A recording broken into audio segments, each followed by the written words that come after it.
પ્રથમ આ પુનિત પ્રકાશન મંદિર એ ભૂમિને સ્પર્શ કરી આપ સર્વને પ્રણામ કરું છું.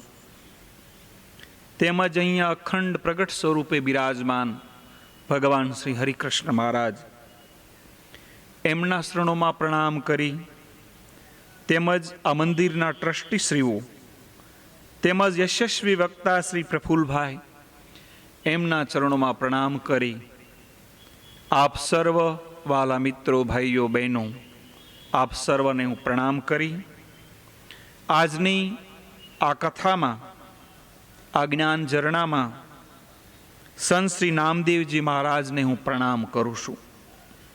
કારણ કે આપણે આજે નામદેવજી મહારાજના જીવન યાત્રા, જીવન ઝરમર, એમની આપણે કથા સાંભળવાના છીએ. તો હવે આપણે સાંભળીએ સંત નામદેવજી મહારાજની જ્ઞાન કથા, એમની જ્ઞાન સરિતા, એમની યશોગાથા. આ ભવ્ય ભારતમાં, મહારાષ્ટ્ર રાજ્યમાં નરસિંહ બ્રાહ્મણી નામનું એક સુંદર ગામ, તેમાં દરજી પરિવારમાં દામાશેઠ અને એમના ધર્મપત્ની ગૌણાઈ સદાચારી, સદગુણી, પરોપકારી અને વિઠ્ઠલના એક નિષ્ઠાવાળા શ્રીહરિના એક મહાન ભક્ત. આમાં મારે વધારે વિશેષણ કોઈ જ વાપરવાની જરૂર નથી, આમાં બધું જ આવી જાય. એવા એક મહાન ભક્ત, એમના ચરણોમાં પણ મારા હૃદયથી પ્રણામ. શ્રી વિઠ્ઠલનાથજીની કૃપાથી શક 1192 કાર્તિક સુધી શુભ એકાદશીને દિવસે દામાશેઠને ત્યાં એક પુત્ર રત્ન જન્મા. પુત્રનો જન્મ થતાં જ પતિ પત્નીની આનંદનો વાત મારે તમને શું કહેવી. સુંદર મુખ જોઈને મનોમન શ્રી વિઠ્ઠલનો ખૂબ એને ઉપકાર માન્યો. બાળકનું નામ રાખ્યું નામદેવ. નામદેવને એક નાની બહેન હતા, એમનું નામ આઉબાઈ હતા. ઘરમાં માતા પિતાને ભક્તિ કરતા જોઈ બાળક નામદેવને પણ નાનપણથી જ વિઠ્ઠલની ભક્તિ કરવાની લગ્ની લાગી ગયેલી. તે માટીની મૂર્તિ બનાવતા, લાકડી ઉપર શીથરું બાંધી ધજા બનાવતા, પછી હાથમાં મંજીરા લઈ ભજન કીર્તન પણ કરતા. આ જોઈ દામાશેઠ અને ગૌણાઈને પણ ખૂબ સંતોષ થતો. ગામમાં કોઈ સાધુ સંતો આવી સડે તો નામદેવને ઉરે ખૂબ અતિશય આનંદ ઉભરાતો. જેટલા દિવસ તે ગામમાં રહે એટલા દિવસ નિયમિત એમની પાસે જાય, ઉપદેશ આપે, ધ્યાનપૂર્વક સાંભળે. ઘર આગળ કોઈ સાધુ, વૈરાગી, ભિક્ષાર્થી આવે તો ખૂબ ખુશ થાય અને પ્રેમથી ભિક્ષા પણ આપે. નરસિંહ બ્રાહ્મણી ગામની બહાર પાંડુરંગનું ખૂબ સુંદર મંદિર. દામાશેઠ એમના દર્શન કરવા માટે દરરોજ જતા. દેવને માટે નૈવેદ્ય ધરાવતા અને વાટકીમાં દૂધ લઈને ભગવાન વિઠ્ઠલનાથની પૂજા કરવા માટે દરરોજ જરા પાંડુરંગની મૂર્તિને આગળ દૂધ ધરાવી અને એ દૂધ પાછું ઘરે પાછું લાવતા. એકવાર દામાશેઠને કંઈ કામને માટે બહાર ગામ જવાનું થયું. જતી વખતે પાંડુરંગને દૂધ ધરાવી આવવાનું કામ હવે નામદેવને સોંપ્યું. દામાશેઠના કહેવા પ્રમાણે ગૌણાઈએ વાટકીમાં દૂધ આપ્યું અને મંદિરમાં જઈ ધરાવી આવવાનું નામદેવને કહ્યું. દૂધની વાટકી લઈ નામદેવ મંદિરમાં ગયા. પાંડુરંગની મૂર્તિ આગળ વાટકી મૂકી, વાટકી સામે નજર નાખી તો દૂધ એમનું એમ પડી રહ્યું હતું. પોતે આણેલું દૂધ પ્રભુ પિતા નથી એમ સમજી નામદેવના દિલને દારૂણ દુઃખ થયું. પાંડુરંગને બે હાથ જોડીને કહ્યું, હે ભગવંત, હું નાનો છું એટલે મારા હાથનું તમે દૂધ નથી પીતા ને? મેં આણેલી તમારી જે દૂધની વાટકી છે, દૂધ છે, તમારે પીવું જોઈએ. પ્રભુ, તમે નહીં પીવો તો તમારા પગ આગળ માથું પચાડી હું મૃત્યુ પામીશ. પાંડુરંગને આટલી વિનંતી કરી આંખો બંધ કરી નામદેવ ફરીથી ભજન કરવા લાગ્યા. થોડી વાર પછી આંખો ઉઘાડીને જોઈએ તો દૂધ એમનું એમ જ પડ્યું હતું. ભગવાન દૂધ પીતા નથી એ જોઈ નામદેવને ભારે ખેદ થયો. તે મરવા માટે તૈયાર થયા. આ બાલ ભક્તનો દ્રઢ નિશ્ચય જોઈને ભગવાનને પણ ઘણો સંતોષ થયો હશે. જ્યાં નામદેવ પથ્થર ઉપર માથું અંફાળવા જાય ત્યાં જ ભગવાને બે હાથ જોડી વાટકી ઉચકી અને ગટગટ કરતા એ દૂધ પી ગયા. નામદેવે ભગવાનના ચરણો ચૂમ્યા, પ્રભુનો આશીર્વાદ લીધો. ભગવાન જાતે દૂધ પી ગયા, તેથી અમને આનંદનું પૂછવાનું શું હોય. ખાલી વાટકી લઈ તે ઘરે આવ્યા. ખાલી વાટકીની સાથે નામદેવ ઘરે પાછા ફર્યા. તે ગોણાએ જોયું એટલે પૂછ્યું, નામ્યા, વાટકીમાંનું જે દૂધ હતું એ ક્યાં ગયું? નામદેવે સરળ હૃદયે કહ્યું, માં, તે તો ભગવાન પી ગયા. ગોણાઈને આ વાત સાચી ન લાગી. કહ્યું, અરે, તદ્દન લબાડી લાગે છે.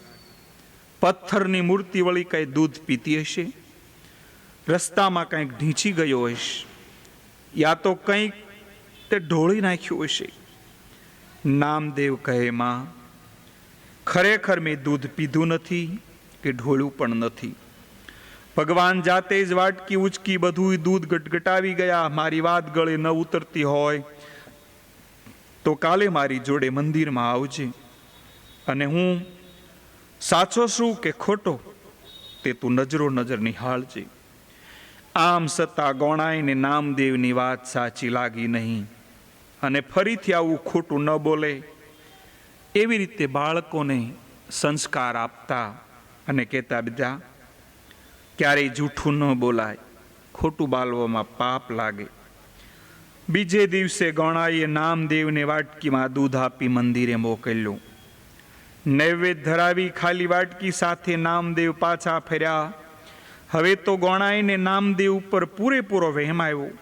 નામદેવ દૂધ પી જાય છે એવી એને પાક્કી કાતરી થઈ ગઈ. આ માટે નામદેવને ખૂબ ધમકાવે છે. 2-3 દિવસ બાદ દામા શેઠ બહાર ગામથી પાછા ફર્યા. ત્યારે ગોણાએ નામદેવની બધી એમને વાત કહી. નામદેવ કદી ખોટું બોલે નહીં એવી દામા શેઠને પાક્કી ખાતરી. પણ નામદેવ ભગવાનની ભક્તિ કરે છે, તેથી દેવ તેના હાથનું દૂધ પી જતા હશે એ વાત ઉપર તેમને પણ વિશ્વાસ બેસતો ન હતો. નામદેવ સાચું કહે કે ખોટું તેની પરીક્ષા તો મારે નક્કી જ કરવી પડશે. બીજે દિવસે ગોણાએ નામદેવના હાથમાં વાટકી મૂકી અને મંદિરે જઈ તે દૂધ ધરાવી આવવાનું કહ્યું. હાથમાં વાટકી લઈ નામદેવ મંદિર જવા રવાના થયા. નામદેવ ન જાણે એમ દામાશેઠ પાછળ પાછળ થાય છે. રોજના નિયમ પ્રમાણે નામદેવે ભગવાનને દૂધ પી જવાની વિનંતી કરી. આ બાળ ભક્તની ભક્તિથી ભગવાન ઘણાએ ખુશ થયા હતા. વાટકી ઉપાડી બધું જ દૂધ ગટગટાવી ગયા. પાછળ ઊભા ઊભા દામાશેઠ આ બધું જોઈ રહ્યા હતા. નામદેવની એક નિષ્ઠા ભક્તિ જોઈને એમાં આશ્રયનો પાર ન રહ્યો. પોતાના પુત્રની ઈશ્વર ભક્તિના વખાણ કરતા કરતા તે ઘરે આવ્યા અને ગોણાઈને બધી હકીકત કહી. નામદેવની આવી ઈશ્વર ભક્તિ જોઈ ગોણાઈને પણ નરી નવાઈ લાગી. 5 વર્ષની વયે નામદેવને નિશાળે મૂકવામાં આવ્યા. આજે ગામે ગામ જેવી સરકારી શાળાઓ તેવી તે જમાનામાં ન હતી. તે વખતે ખાનગી ગામઠી શાળાઓ હતી. એમાં એ નામદેવ ભણતા. ભણવામાં નામદેવ ખૂબ હોશિયાર. ગમે તેવા અઘરો વિષયો હોય એને સમજવામાં આવે તો તે તરત સમજી જતા. વળી તેઓ ભણવા પાછળ ભારે મહેનત પણ કરતા. શાળામાં જે કંઈ શીખવાડવામાં આવે તે ખૂબ ખંતથી શીખી લેતા. નામદેવ જેવા હોશિયાર અને મહેનતો વિદ્યાર્થી ઉપર શિક્ષકના સારે હાથ હોય એમાં આપણે સમજી પણ શું શકીએ. દરેકને મોએ ફક્ત એક જ નામ નામદેવના ભારોભાર વખાણ થતા. નામદેવને પણ શિક્ષક માટે એટલું જ માન. શિક્ષક જે કાંઈ કરવાનું કહે તે હસતે હસતે કરી નાખે. એમને કોઈ વાત ઉથાવતા નહીં. નામદેવના સમયમાં ગણિત, હિસાબ અને વાંચન આ મુખ્ય વિષય હતા. આમ છોકરો તૈયાર થાય એટલે તે ભણેલો ગણેલો બનાતો. આ બધા વિષયોમાં તે સારા એવા હોશિયાર વિદ્યાર્થી હતા. હવે અહીંથી આ કથામાં ટર્નિંગ પોઈન્ટ આવશે. ખૂબ સાંભળવા જેવો છે, ધ્યાનથી સાંભળજો. નામદેવ 8 વર્ષના થતા દામા શેઠને તેમનું લગ્ન કરી નાખવાનું નક્કી કર્યું. બેદર ગામમાં ગોવિંદરાય સદાવ્રતી નામના શ્રીમંત ગ્રહસ્થ રહેતા હતા. તેમને રાજાએ એટલે કે રાજાબાઈ નામની કન્યા હતી. દેખાવમાં ખૂબ સુંદર અને ચકોર બુદ્ધિવાળા હતા. આ કન્યા માટે દામા શેઠે સામેથી માંગવું કર્યું. દામા શેઠના ઘરની સ્થિતિ ઘણી સારી હતી. એ ગોવિંદરાય પણ જાણતા હતા. વળી નામદેવના ઘણાએ વખાણ થયેલા, બીજાના મોઢાએ પણ સાંભળેલા, એટલે દામા શેઠની વાત એમને કબૂલ કરી. નામદેવ સાથે રાજાએના હવે લગ્ન થઈ ગયા. નાનપણમાં નામદેવ ખરાબ સોબતે ચડી ન જાય એ માટે દામા શેઠ અને ગોણાએ પાક્કી તકેદારી રાખતા. નામદેવ મોટા થતા ગયા તેમ તેમ ગામના ખરાબ લોકોની સોબતમાં આવતા ગયા. તેમની સોબતને કારણે ભક્તિ કરવાનું છૂટી ગયું અને એ લોકોની સાથે નાની નાની ચોરી કરવાનું એમને સાલું શરૂ કર્યું. એકવાર નાની ચોરીને સસકે ચડ્યા, પછી ધીરે ધીરે મોટી ચોરી કરતા માણસ ખસકાતા નથી. નામદેવને માટે આવું જ બન્યું. નાની ચોરીઓમાંથી હવે મોટી લૂંટો ચલાવવાનું શરૂ કર્યું. મિત્રો સાથે તેઓ જંગલમાં છુપાઈને બેસતા અને રસ્તે જતા આવતા લોકો ઉપર હુમલો કરી મારી પીટી એનો માલ મત્તા લૂંટી લેતા. લૂંટારા મિત્રોના નામદેવની આબરૂ ઘણી ઊંચી હતી. તેઓ તેમના પોતાના સરદાર માનતા, પણ એમને કયું પણ કરતા. માતા પિતાએ આ માર્ગ છોડી દેવા ખૂબ સમજાવ્યા, પણ એકના બે ન થયા. નામદેવ પોતાના ધંધો ન છોડ્યો તે ન છોડ્યો. એકના એક પુત્રની આવી ખાના ખરાબી જોઈ મા બાપ હવે મૂંઝાઈ ગયા. દીકરાના ભાવિ માટે એમને ઘેરી ચિંતા થવા લાગી. ચિંતા કરી કરીને પણ થાક્યા. ત્યારે નામદેવને સદબુદ્ધિ આપવા માટે પ્રભુ પ્રાર્થના કરતા અને વિઠ્ઠલના મંદિરે જઈ ભગવાનને કહેતા, હે ભગવાન, મારા દીકરાની લાજ રાખજે. હવે લૂંટફાટ કરવી એ નામદેવનો મુખ્ય ધંધો થઈ ગયો. લૂંટફાટમાં અનેકના જીવ લીધા. તે વિસ્તારમાં તોબા તોબા પોકારી દીધા. રાજાને કાને આવાજ જતા નામદેવ અને સાથીઓને પકડવા માટે મોટી સેના મોકલી. જંગલમાં પડાવ નાખીને પડેલી આ ફોજ ઉપર નામદેવે એકાએક હુમલો કર્યો. સામસામી ઝપાઝપીમાં નામદેવે 80 જેટલા ઘોડેસવારો હતા એને મારી નાખ્યા. બાકી રહેલા ઘોડેસવારો જીવ બચાવીને જીવ લઈને નાચા ફેર્યા. નામદેવનો મોટો વિજય થયો. હવે બાકી શું રહે? ધાડપાડુ તરીકે નામદેવની કુકીર્તિ સોમેર પ્રસરી ગઈ. તેનું નામ સાંભળતા હવે લોકો ધ્રુજવા લાગ્યા. લૂંટારૂ બન્યા છતાં નામદેવને એક નિયમ હજી ચાલુ હતો. તેમને ક્યારેય છોડ્યો ન હતો. રોજ આવટ નાગનાથ નામના મહાદેવના મંદિર હતા, એમના દર્શન કરવા એ જતા. આ નિયમ ભાગ્યે ચૂકતા રાજાની ફોજ અને નામદેવની ટુકડી વચ્ચે જબરજસ્ત ઝપાઝપી થઈ. નામદેવે રાજાના ઘોડે સવારોને ઠાર માર્યા અને મોટો વિજય મેળવ્યો. તેથી તેઓ ખૂબ જ આનંદમાં આવી ગયા. આનંદમાં તેઓ નાગનાથના મંદિરે ગયા હતા. બ્રાહ્મણને દક્ષિણા આપી મહાદેવની રુદ્રી કરવા કહ્યું. તે વખતે ગરીબ જેવી દેખાતી બાઈ પણ પોતાના બાળકને કેડે બાંધી મંદિરમાં બેસાડી ઈશ્વરના દર્શન કરવા માટે આવી હતી. પૂજારીએ મહાદેવને નૈવેદ્ય ધરાવ્યું. તે પહેલાં બાળકને જોયું અને મારે પણ એવું જ ખાવું છે એવું હઠ કરીને રડવા લાગ્યો. બાઈએ બાળકને ઘણું સમજાવ્યું, પણ બાળક તો હઠ લઈને બેઠો હતો. તે કેમેય કરીને શાંત થતો ન હતો. બાઈને આખરે ગુસ્સો સડ્યો. ગુસ્સામાં ને ગુસ્સામાં જોરથી 4 તમાસા એ બાળકને ચોંટાડી દીધા. આથી તો બાળક વધુ ને વધુ રડવા લાગ્યા. નામદેવ ઊભા ઊભા આ બધું દ્રશ્ય જોઈ રહ્યા હતા. બાળકને રડતો જોઈ એમને ખૂબ દુઃખ થયું. પેલી બાઈને કહ્યું, બહેન, બાળકને નકામો શા માટે મારો છો? ઘરે જઈને જે માગે તે મીઠાઈ બનાવી આપજો. બાઈ કહે, અમે ગરીબ માણસ, અમે મીઠાઈ ક્યાંથી લાવી? મારો ધણી જીવતો હોત તો વળી ગમે એમ કરીને પણ એ લાવત, પણ પરમ દિવસે જ પેલા ગોજારા લૂંટારવા એમની સાથે જપાજપીમાં મારા પતિ ઠાર મરી ગયા. હવે આ છોકરાને કોણ મીઠાઈ આપે? હવે તો મારા હાડક્યાં સૂસવા આપું તો એ થાય.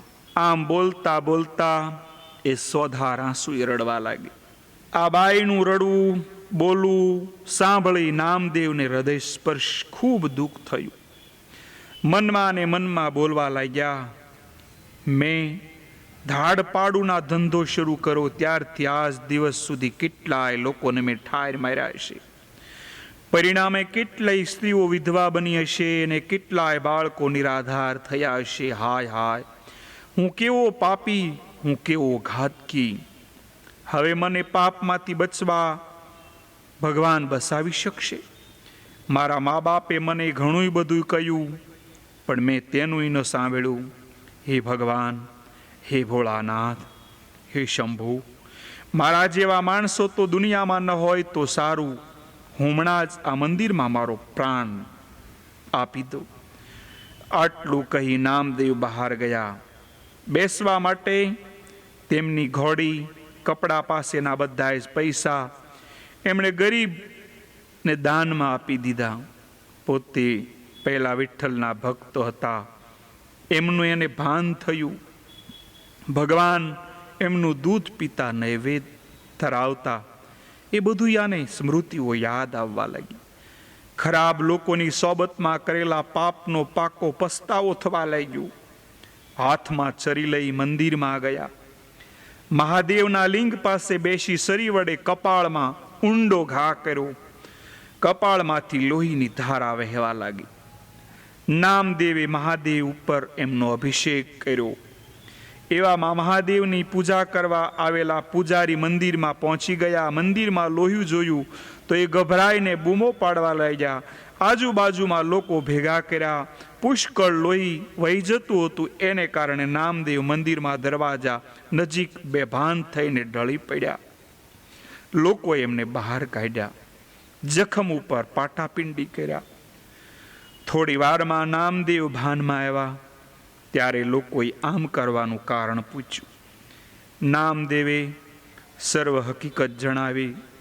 લૂંટારૂ નામદેવમાં એકાએક આવેલી આ પલટો જોઈ ઘણાઈને સુખદ નવાઈ લાગી. કેટલાક વળી મશ્કરી પણ કરવા લાગ્યા. ત્યાં ભેગા થયેલા લોકોમાંથી કેટલાક પંઢરપુરની યાત્રાળુએ જતા હતા. એમને કહ્યું, પંઢરપુર જા, ત્યાં જઈ શ્રી વિઠ્ઠલની એક નિષ્ઠાથી તું ભક્તિ કર, તારા બધાય પાપો ધોવાઈ જશે. વિઠ્ઠલ ખૂબ દયાળુ છે. કપાળમાં મોટો ઘા પડ્યો છે. લોહીની ધારા વહી રહી છે. ઘા ઉપર માખીઓ બણબણે છે. પણ આ બધાયની નામદેવને જાણે કંઈ જ પડી નથી. એમના મનમાં તો એક જ વિચાર રમી રહ્યો છે, ક્યારે પંઢરપુર પહોંચું અને વિઠ્ઠલના દર્શન કરું અને પ્રાયશ્ચિત કરું. લોકો તેમની મશ્કરી કરે છે, એમની પણ એમને ચિંતા નથી.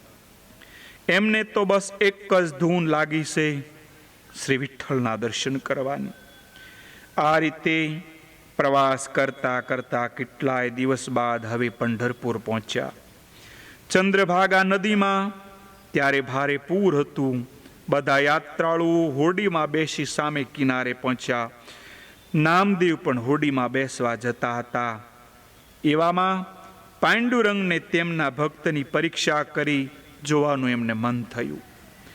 તેમણે એવું કહેણ મોકલાયું કે નામદેવ, તું ઘણો પાપી છે, એટલે તેને પંઢરપુર જેવા પવિત્ર સ્થળમાં બેસવા દેવામાં નહીં આવે. આ ખબર કાને પડતા જ નામદેવને પારાવાર પીડા થઈ. આંખોમાં પાણી ભરાયું. નદીની સામે બાજુએથી પાંડુરંગને સાષ્ટાંગ પ્રણામ કર્યા. કહ્યું કે મારા પાપથી પાંડુરંગ પણ તમે ભી ગયા? એટલો બધો હું પાપી છું? મારા જેવા પાપી મનુષ્યના પાપથી ભગવાન જેવા ભગવાન પણ દૂર ભાગે, તો પાપીઓના ઉદ્ધાર કરનાર પતિત પાવન તરીકે તમને કોણ ઓળખશે હે નાથ? એ પછી નામદેવે એક પત્ર લખ્યો. અન્ય સંતો સાથે તે પત્ર પાંડુરંગ ઉપર મોકલ્યો. તેમણે લખ્યું, હે પંઢરીનાથ, હે વિઠ્ઠલનાથ, હે પતિત પાવન, તારું બિરુદ સિદ્ધ કરવું ત્યારે જ હું તારો ભક્ત ખરો. હે દેવ, મારા ગુણ દોષ હવે મનમાં ન લાવતો. મહાપાપી એવી વેશ્યા પણ તારું નામ દઈને પવિત્ર બની અને વિમાનમાં બેસીને વૈકુંઠમાં ગઈ. અજામિલ જેવો ભયંકર પાપી ભૂલથી પણ તારું નામ જો બોલતો હોય અને એમાં તે એને વૈકુંઠ અપાયું, તો શું હું આ લોકો કરતાં પણ વધારે પાપી છું? મારાથી દૂર ન ભાગ. દર્શન આપી મારો સ્વીકાર કર. પાપી મનુષ્ય ઈશ્વર પાસે ચાચા હૃદયથી ક્ષમા માગે તો ભગવાન જરૂર માફ આપે જ.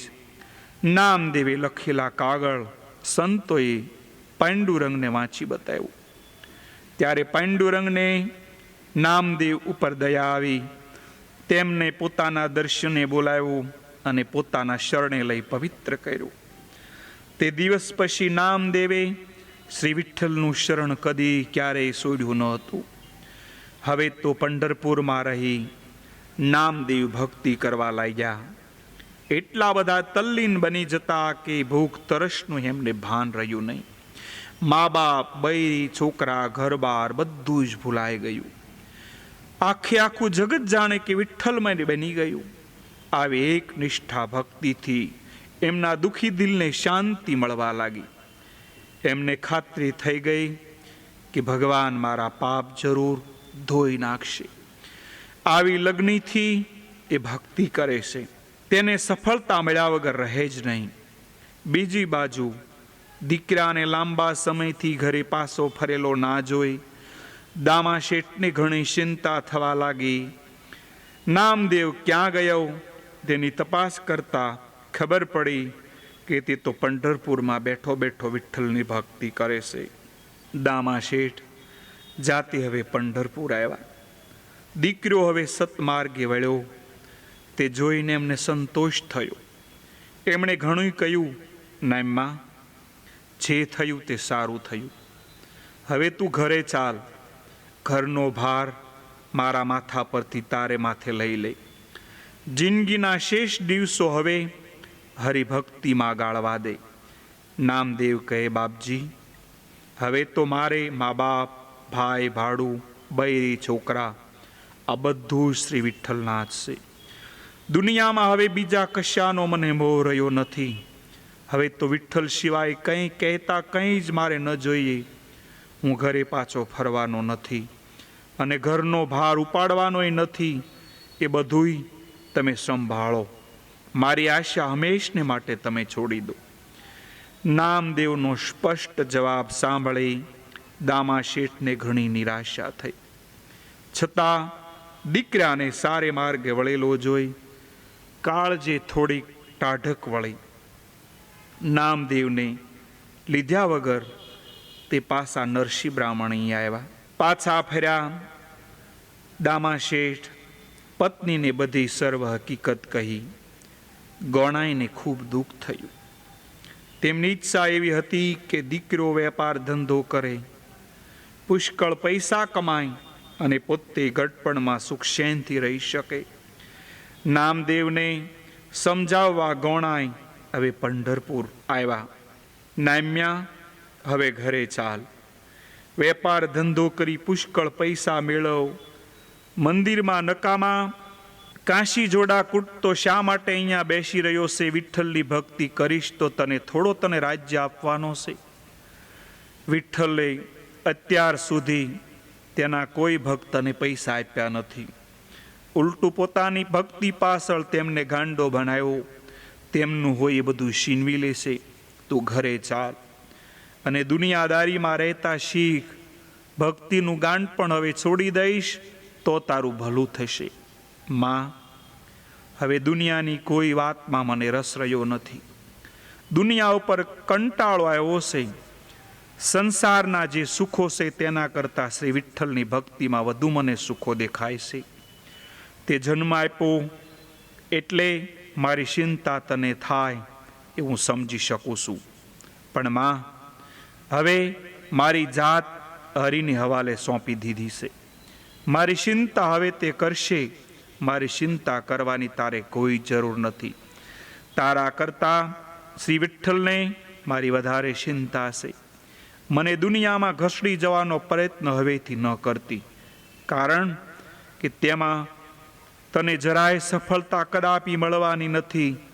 શ્રી વિઠ્ઠલના ચરણોના સોગન ખાઈને કહું છું કે સંસારની કોઈ ભાંગજળમાં હવે હું પડવાનો નથી. નામદેવને આવું બોલતા સાંભળી ગોણાય ઘોર નિરાશામાં પડી ગયા. પોતાના છોકરાને ભગતરો બનાવ્યો તે માટે વિઠ્ઠલને હવે પુષ્કળ ગાળો ભાંડી છેવટે ગુસ્સામાં નામદેવનો હાથ પકડી દેવળમાંથી બહાર ખેંચ્યો અને ઘર ભણી ચાલવા માંડ્યા. પણ રસ્તામાં નામદેવ સામે જોઈએ તો એક મોટો ચમત્કાર થયો. નામદેવને બદલે ગોણાએ પાંડુરંગને જોયા. ગોણાએ ગભરાઈ ગયા. પાંડુરંગને કહે, અરે તું કોણ છે? મારે તારી કોઈ જરૂર નથી. મારે તો મારા નામદેવને પાછો જોઈએ છે. આટલું બોલી તેઓ પાછળ જોઈએ તો ત્યાં નામદેવ જ હતા. હવે નામદેવને પાછા લઈ જવાનો કોઈ અર્થ જ નથી એમ સમજી પાંડુરંગને ગાળો ભાંડતા ગોણાએ પોતાના ગામ પાછા ફર્યા. નામદેવને ઘરે પાછા બોલાવવાના પ્રયત્ન પતિ પત્ની બંને નિષ્ફળ નીવડ્યા. ત્યારે દામા શેઠ નરસિંહ બ્રાહ્મણીમાનું પોતાનું ઘર, જમીન વગેરે બધું વેચી દીધું અને પંઢરપુરમાં જ કાયમને માટે વસવાટ કરવાય એવી રીતે ત્યાં પહોંચી ગયા. દામા શેઠ હવે ઘરડા થઈ ગયા. હવે વેપાર ધંધો થઈ શકતો ન હતો. પાસે જેટલા પૈસા હતા તેમાંથી જ ખર્ચ કાઢવાનો હતો. પંઢરપુરમાં ઘર શરૂ કર્યા પછી ઘેરે આવીને રહેવા નામદેવને કહ્યું. પિતાની આ વાત નામદેવને જરાય પસંદ પડી નહીં. તેમણે પિતાને સ્પષ્ટ જણાવ્યું કે પૈસાની પ્રાપ્તિ ખાતર આજ સુધી ઘણાએ કાળા કામો કર્યા. મારા એ કામોને બદલે હવે મને પસ્તાવો થાય છે. હવે સંતોને શરણે આવ્યો છું. મારા મનને તેથી શાશ્વત શાંતિ સાંપડી છે. શ્રી વિઠ્ઠલની ભક્તિ છોડી પાછો જગતની જંજાળમાં પડું એની મને કોઈ આશા દેખાતી નથી. તેમ છતાં દામા શેઠે આગ્રહ ચાલુ જ રાખ્યો. ત્યારે થોડા વખત ઘેર અને થોડા વખત મંદિરમાં એમ રહેવા નામદેવે હવે કબૂલ થયા. પિતાના આગ્રહને વશ થઈ કાપડનો એક નાનકડો ધંધો શરૂ કર્યો. પ્રામાણિકપણે પસીનાનું પાડીને પૈસા મેળવવા લાગ્યા. ગરીબ વ્યક્તિઓને તે ઉધાર કાપડ પણ આપતા અને વિઠ્ઠલનું નામ લેતા જ દુકાને બેસી રહેતા. પોતાનો દીકરો કેવો વેપાર કરે છે એ જોવા માટે એક દિવસ દામા શેઠે પૂછ્યું, અરે નામદેવ, તે કોઈને ઉધાર કાપડ આપ્યું છે? હા ગણોબા, નાયક મારી પાસેથી ઉધાર કાપડ લઈ ગયો છે. બિચારો એટલો બધો ગરીબ હતો કે તેને શરીર પર વસ્ત્ર પણ ન હતું. ઘરે છોકરા પણ દિગંબર ફરતા હતા. મને તેમની દયા આવી, આથી એમને ઉધાર કાપડ આપ્યું. અઠવાડિયામાં પૈસા આપી જવાનું મને કહ્યું છે. કઈ લખાણ બખાણ કર્યું છે? હા લખાણ છે. ઉપરાંત તેણે ઘોડોબાને જામીન તરીકે રાખ્યું છે. દામા શેઠે તુરંત સોંપડો જોયો. ગણોબા નાયક કયે દિવસે કાપડ લઈ ગયો હતો તે જોયું. ફરીથી પૂછ્યું, નામદેવ ગણોબા ક્યારે પૈસા આપી જવાનો હતો? 1 અઠવાડિયામાં, નામદેવે સરળ ઉત્તર આપ્યો. દામા શેઠે પૂછ્યું, આજે કેટલા દિવસ થયા એ વાતને? નામદેવ કહે, ઓછામાં ઓછો 1 મહિનો થયો. દામા શેઠ હસીને કહે, અરે વાહ રે વાહ, વેપાર તો તું સારો શીખ્યો. અબ ઘડી જઈને ગણોબાને ત્યાંથી પૈસા વસૂલ લઈ આવ. વારું કહી નામદેવ ગણોબાને ત્યાં ઉપડ્યા. ત્યાં પહોંચી પૈસા માગ્યા. ગણોબા પૈસા હોય તો આપે ને. તેમણે કહ્યું, હાલમાં પૈસા નથી. એટલે ગણોબાને ઘોડો ને નામદેવે કબજે લીધા અને તેને ઘર આવ્યા. બારણે સાંકળ લગાવી નામદેવ શ્રી વિઠ્ઠોબાના દર્શન કરવા માટે મંદિરે ઉપડ્યા. આ વખતે દામા શેઠ અને નામદેવની પત્ની રાજાએ એકલા હતા. તેણે નામદેવને ઓરડાની સાંકળ મારતા જોયા. થોડી વાર પછી દામા શેઠ અને ગોણાઈને ઘેરે આવ્યા. તેમણે ઓરડામાં એક પથ્થરને મૂકેલો જોયો. દામા શેઠે નામદેવને બોલાવીને કહ્યું, ગણોબાને ત્યાંથી ઉધાર પૈસા લઈ આવ્યો કે? નામદેવ કહ્યું, હાલમાં તેની પાસે પૈસા નથી. એટલે તેમણે જામીની તરીકે રાખેલા ઘોડાપંતને આપણે ત્યાં ઉઠાવી લાવ્યાશું. દામા શેઠે પૂછ્યું, ક્યાં છે તારો ઘોડાપંત?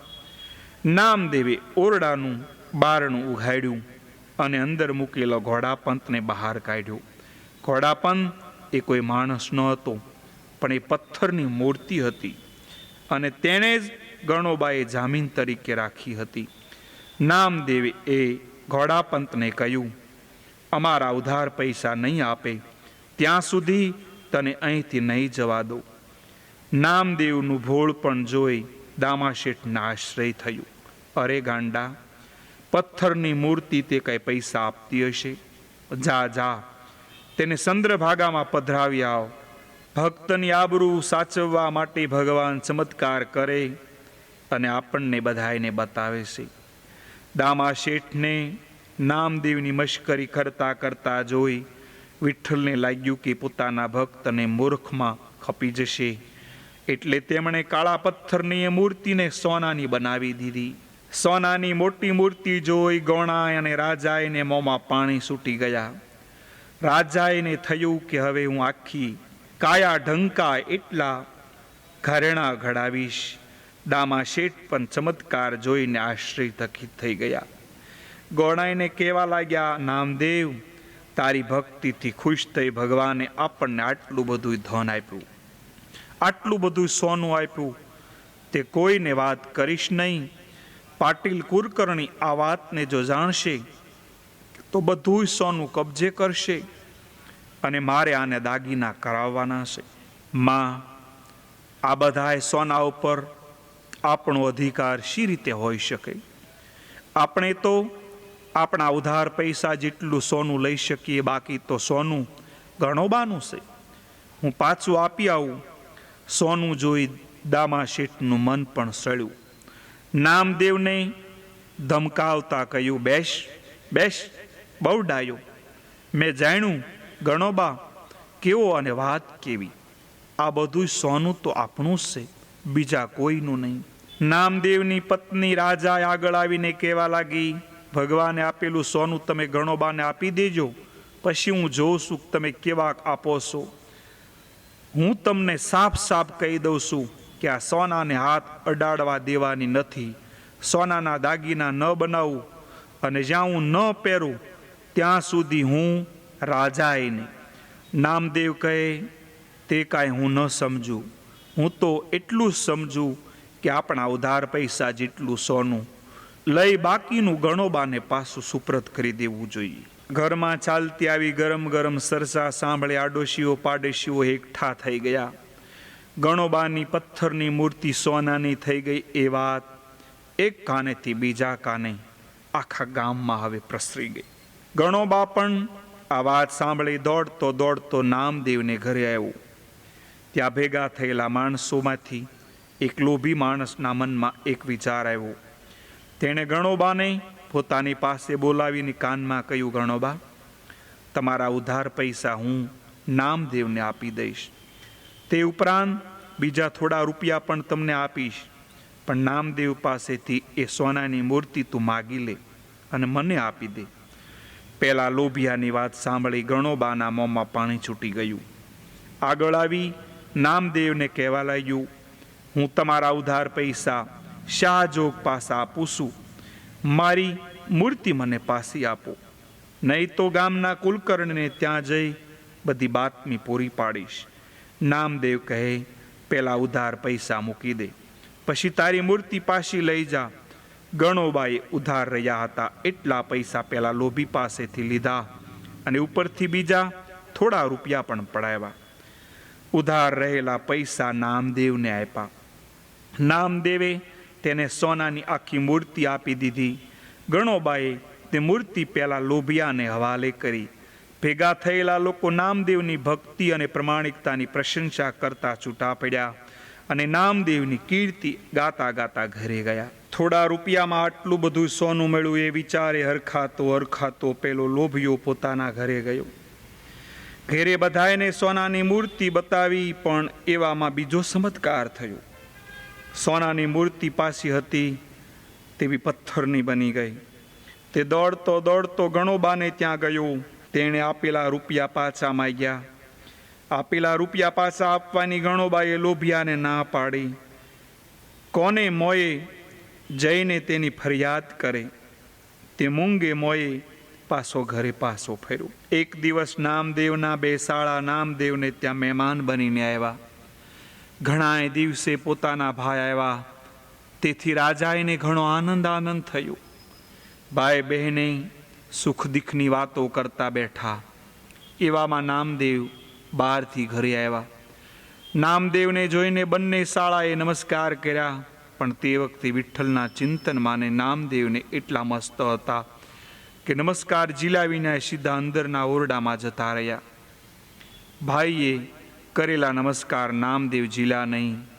તેમની જોડે એક અક્ષર પણ ન બોલ્યા. તેથી રાજાને ઘણું દુઃખ લાગ્યું. નામદેવની પાસે જઈને કહ્યું, મારા ભાઈ, ઘણાએ દિવસે તમને મળવા આવ્યા, પણ નમસ્કાર સીધા તમે ઝૂલ્યા નહીં અને સીધા અંદર કેવી રીતે આવી ગયા? આ કેવી તમારી ભક્તિ? મહેમાન લાંબેથી ચાલીને આવ્યા હોય તો થાકી ગયા હોય, એમને ભૂખ લાગી હોય એટલે કંઈક જમાડવું પડે, ભૂખે સુડાવાય, જમવાનું કહેવું પડે. ઘરમાં મુઠ્ઠીભર અનાજ પણ નથી એટલે ક્યાંકથી ઝટપટ અનાજનો બંદોબસ્ત કરી લાવો. નામદેવ કહે, આજે તો દશમ છે એટલે એકટાણું, કાલે 11 માટે આખો દિવસ ઉપવાસ, પરમ દિવસે બારસના પારણાના દિવસે મહેમાન માટે રસોઈ પાણી બનાવજે. રાંધવા માટેનો અનાજ ત્યારે લાવી આપીશ. નામદેવના વેણ સાંભળી રાજાએ તેના ઉપર ખૂબ ગુસ્સો કરવા લાગ્યા અને શું બોલે? મહેમાનોને પણ ખોટું લાગ્યું. 3 દિવસે ખાવાનું મળશે એ વિચારથી તેમના પેટમાં ધ્રાસકો પડ્યો કે આના કરતાં તો બેનને મળવા જ ના આવ્યા હોત તો સારું થાત. પણ એકવાર આવ્યા પછી તો 2 દિવસ ભૂખ્યા રહેવાનું નક્કી કર્યું. મહેમાનોએ દશમની રાત તો જેમ તેમ પસાર કરી. બીજે દિવસે એકાદશી હોવાથી નામદેવ સવારમાં વહેલા ઉઠી નાઈ ધોઈ પવિત્ર બની શ્રી વિઠ્ઠલના દર્શન કરવા માટે મંદિરે ગયા.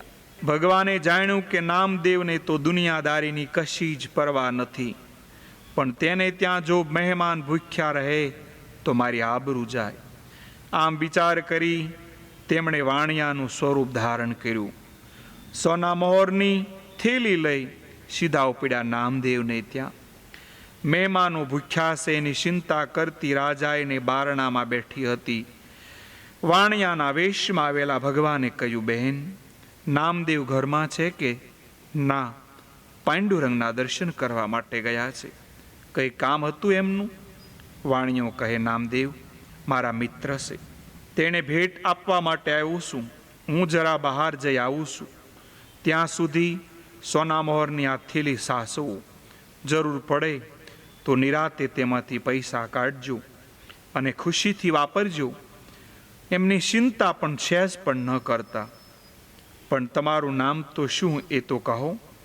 નામ કેશવ શેઠ. ઠીક બહેન, હું જાઉં છું.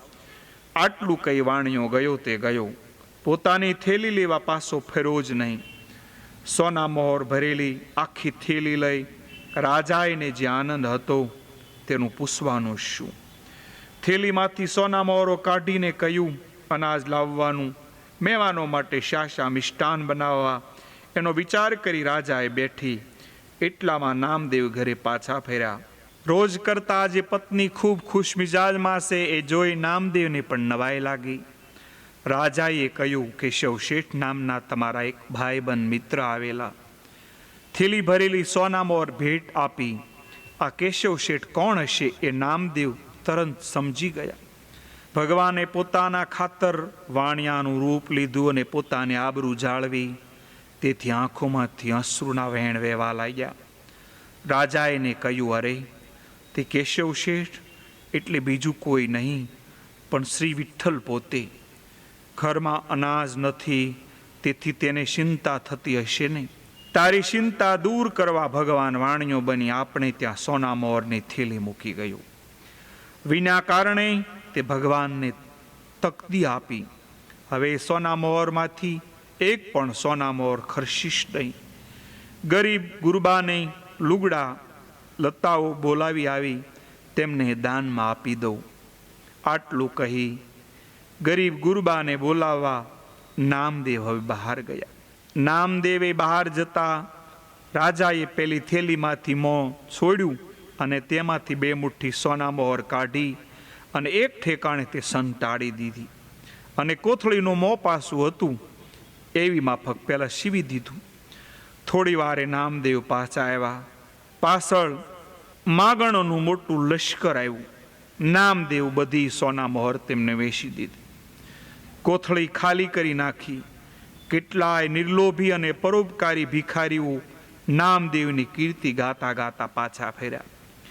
ગામના લોકોને પણ નામદેવની ઉદારતા જોઈને ભારે નવાઈ લાગી. સંતાડી રાખેલી સોના મોહરમાંથી રસોઈ માટે સામગ્રી ખરીદવા રાજાએ મનમાં નક્કી કર્યું. એટલે સોના મોહરમાંથી એક સોના મોહર તે લેવા જાય ત્યાં તો બધી સોના મોહરના કોલસા થઈ ગયા. તેણે જોયા. રાજાએ નવાઈ લાગી.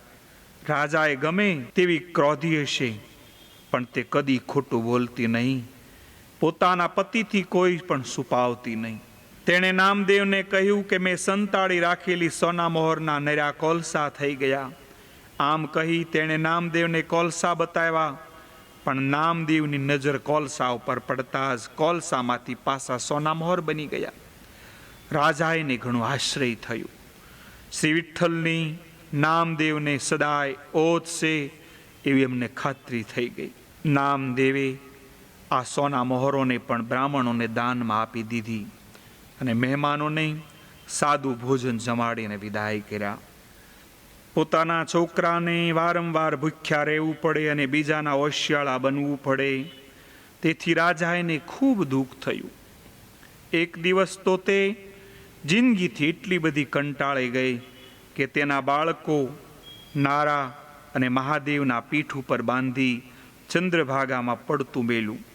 પણ ભગવાન કંઈ થોડા તેને મરવા દે. પાંડુરંગે જાતે પ્રગટ થયા. તેના બાળકો સહિત રાજાએ પાણીમાંથી બહાર કાઢે. પાંડુરંગ તેને નિરાતે મરવા પણ દેતો નથી. એ જોઈ રાજાએ પાંડુરંગને ખૂબ ગાળો ભાંડી. ફરીથી છોકરા સાથે ચંદ્રભાગામાં પડતું મૂક્યું. પાંડુરંગે ફરીથી પાણીમાં બહાર કાઢી. હવે નદીના પડવાનો કોઈ અર્થ નથી. એ જોઈ બબડતી ફફડતી રાજાએ ઘરે પાછી ફરી. રસ્તામાં તેણે એક મરેલો સાપ જોયો. મરવા માટે આ સારો ઉપાય છે એમ વિચારી તેણે મરેલા સાપ ઉપાડ્યો. ઘરે આવી એ વાસણમાં તેણે સાપ રાંધવા માટે મૂક્યો. તેણે એવી ગણતરી કરી કે રંધાયેલો સાપ તે અને તેના બાળકો ખાતા તરત જ બધા મૃત્યુ પામે. પણ થોડી વાર પછી રાંધવા માટે મૂકેલા વાસણ ઉપાડીને જોઈએ તો સાપને બદલે સોનાના ટુકડા દેખાણા. સોનાને જોઈ રાજી રાજી થઈ ગઈ. તે નામદેવ પાસે વાસણ લઈ ગઈ અને તેમણે સોનાના ટુકડા બતાવ્યા. સોનું જોતા જ નામદેવ ચોંકી ઉઠ્યા. એમના ધ્યાનમાં આ બધું જ આવી ગયું. રાજાને કહે, ગાંડી, આ શું કર્યું? આપણે માટે ભગવાન કેટલું કષ્ટ વેઠવું પડે છે, તું જરા ખ્યાલ કર. આમ કહી તેમણે બ્રાહ્મણોને દક્ષિણામાં સોનું વહેંચી દીધું. આટલી કથા આપણે અહીંયા સાંભળી. સમય પૂરો થયો.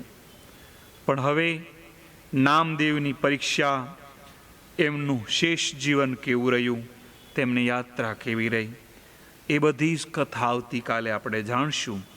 આટલું કહીને આપ સર્વને પ્રણામ કરીને હું વિરમું છું. જય શ્રી કૃષ્ણ.